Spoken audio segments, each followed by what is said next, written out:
content analysis. Content or document analysis. Actually, content analysis focus on the characteristic of material and asks what meaning is reflected in this.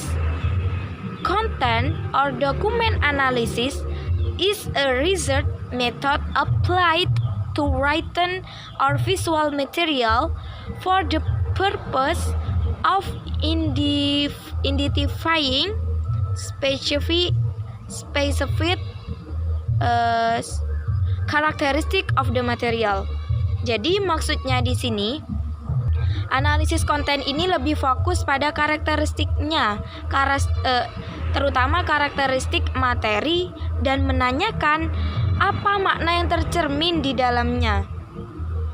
Konten atau analisis dokumen adalah metode penelitian yang diterapkan pada materi tertulis atau visual dengan memiliki beberapa tujuan, yaitu tujuan yang terutama mengidentifikasi karakteristik bahan tertentu. Jadi seperti itu. What are the material? The material can be textbook, newspaper, web page, speeches, and etc. Jadi bisa kayak buku teks, koran, halaman web, speech, pidato, dan lain sebagainya. Next type is ethnography. Ethnography. In ethnography,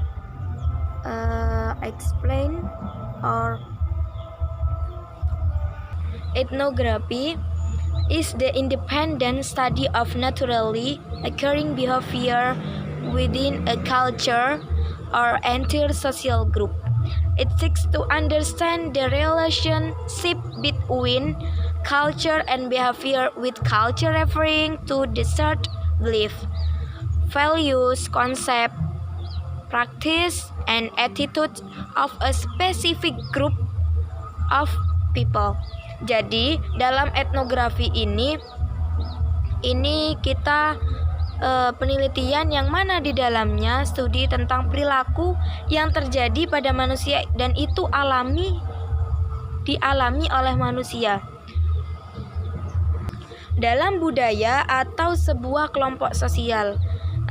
Jadi dalam penelitian etnografi ini kita bukan hanya membahas tentang bagaimana seseorang itu berperilaku, tapi juga bagaimana dengan kebudayaannya dan juga seluruh kelompok sosial yang ikut serta dalam mempengaruhinya.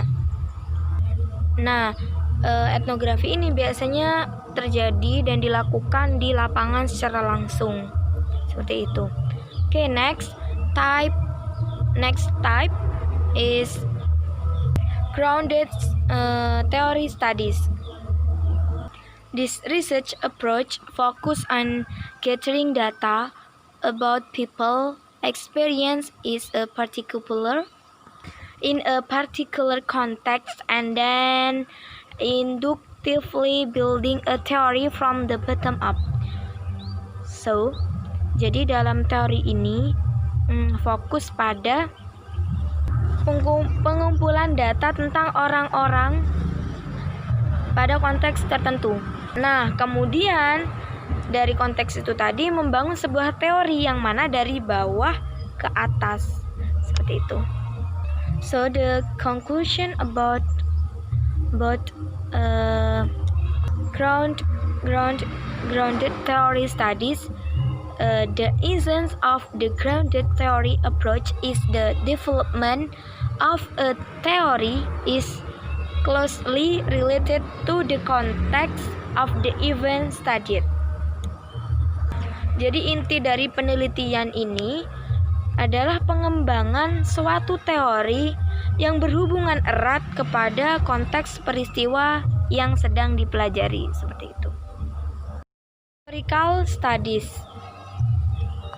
Historical studies is one of the studies concerning of the systematic collection and evaluation of data relating to past event to test hypothesis relate to the causes of influence and the development of events that might help be providing information on current event and anticipating future event. Maksudnya di sini penelitian historis ini yaitu penelitian mengenai pengumpulan dan evaluasi data secara sistematik. Maksudnya sistematik di sini yaitu berkaitan dengan kejadian masa lalu. Lalu untuk menguji hipotesis itu berhubungan dengan penyebab, pengaruh, serta perkembangan kejadian yang mungkin membantu memberikan informasi pada kejadian sekarang gitu. Nah, dalam penelitian historis ini dibagi yaitu untuk sumbernya ada 2 sumber. Yang pertama sumber utama dan sekunder, primary and secondary source. The history classifies material as primary and secondary source. Primary source are original document like correspondence, diaries, reports, and etc. Remain or artifacts. Jadi sejarawan itu mengklasifikasikan materi sebagai sumber primer dan sekunder.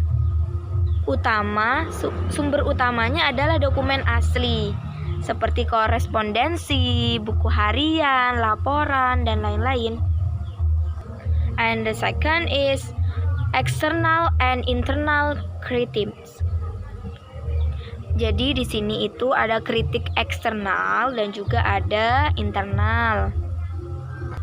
Two idea that have proved useful in evaluating historical source are the concept of external or lower criticism and internal or higher criticism. Basically, external criticism asks if the evidence under consideration is authentic and, depending on the nature of the study, may involve such techniques as authentication of signature and etc. Jadi maksudnya di sini itu 2 gagasan tadi yang terbukti itu sangat berguna memang. Kenapa kok sangat berguna? Iya, berguna dalam mengevaluasi sumber sejarah. Karena konsep kritik eksternal itu lebih rendah dan kritik internal lebih tinggi. Kenapa? Pada dasarnya kritik eksternal itu menanyakan apakah bukti yang dipertimbangkan itu asli. Dan tergantung pada sifat penelitian, mungkin melibatkan teknik seperti keaslian tanda tangan dan lain sebagainya. Next type is narrative research. What is narrative research? Narrative research has its roots in different humanities disciplines and focus on stories spoken or written told by individual about their life. Jadi penelitian naratif ini sumbernya pada disiplin dan fokus tentang humaniora berbeda, tentang cerita, baik itu perbedaan cerita dari lisan ataupun tulisan yang diceritakan oleh individu tentang kehidupan mereka. Jadi peneliti diajak untuk mengetahui tentang hal itu serta kronologinya bagaimana, seperti itu. And the last type is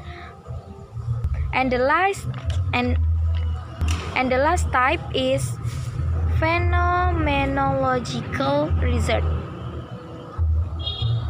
A phenomenological study is designed to describe and interpret an experience by determine the meaning of the experience as perceived by the people who have participated in it. Jadi sebuah studi fenomenologis yang dirancang untuk menggambarkan dan menafsirkan sebuah pengalaman. Ini loh pengalaman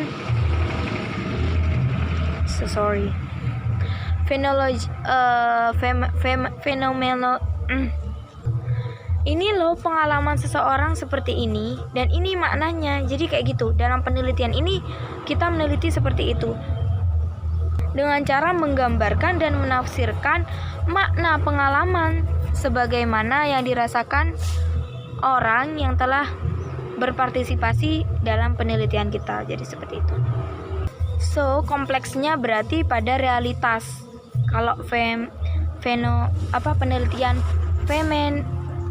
penelitian fenomenologi ini kompleksnya pada realitas kehidupan sehari-hari seperti itu. So guys, okay guys, that's all for me. My understanding about 9 type in introduction to research in education. Jadi itu tadi 9 tipe penelitian yang ada dalam pendidikan, dalam pengantar penelitian dalam pendidikan. But guys, there are many development, so there are other type beside the one I mentioned earlier, such as portraiture. Portraiture is a form of qualitative research that seeks to join science and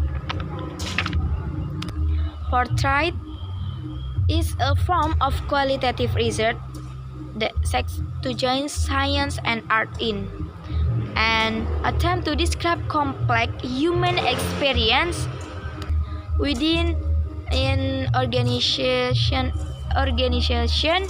culture. Jadi potret ini yang menggabungkan penelitian dengan sebuah seni. Nah, dalam penelitian potret ini yaitu menggabungkan tentang sains dengan sebuah seni. Isinya seperti itu. In this book say the central story as Lawrence Lightfoot and Davis 1997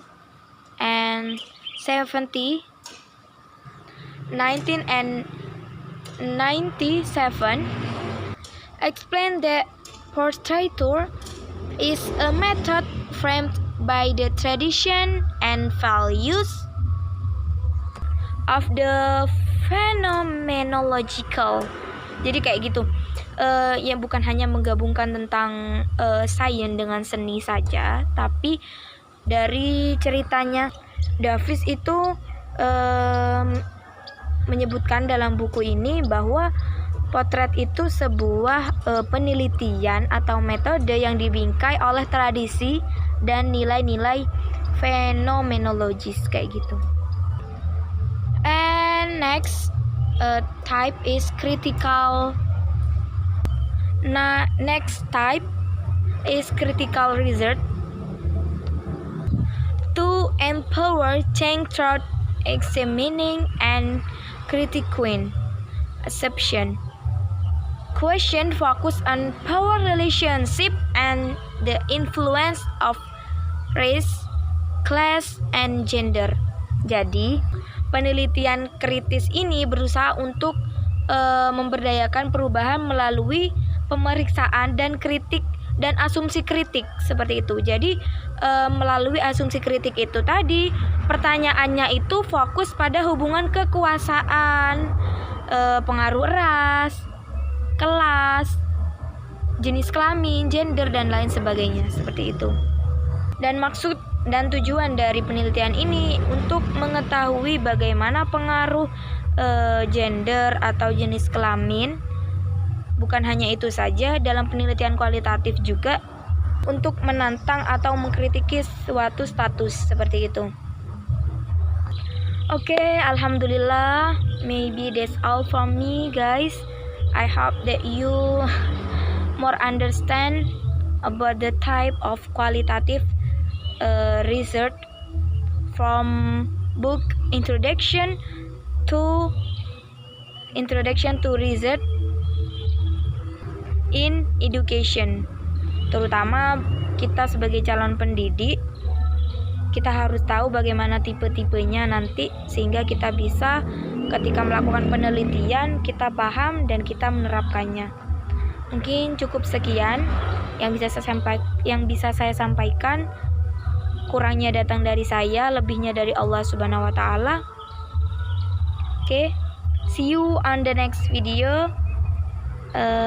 May my explanation benefit for you all, and thank you. Love you. Mwah.